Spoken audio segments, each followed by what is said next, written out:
Hey guys, what's up? In this tutorial we're going to teach you how you can upload a new file to your backup folder on iDrive.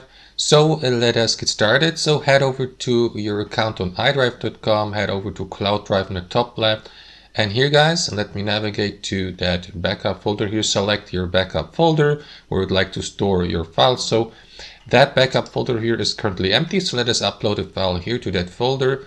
Basically guys, it is very simple. What you need to do is click into that button here, upload, or into that arrow down icon next to it and select either upload a folder. So if you'd like to upload an entire folder from your device, like your desktop computer, or a single file, so let me go with a single file, click into it, locate it on your device. Let me go with that PDF document I created for demonstration purposes.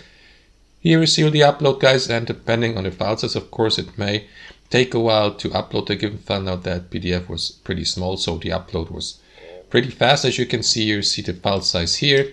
So guys, that's basically it. Now you can open the given file, for example, in a new tab, as you can see here via iDrive. So that's how it works. Now you can do with that file whatever you like. For example, delete it or select this checkbox here to the left, and after that go through these options, download it back again on your device, copy it, move it to a different folder, remove it, or you move it to the trash folder, and so on and so forth guys. So that's how it works. Thanks for watching and have a fantastic day.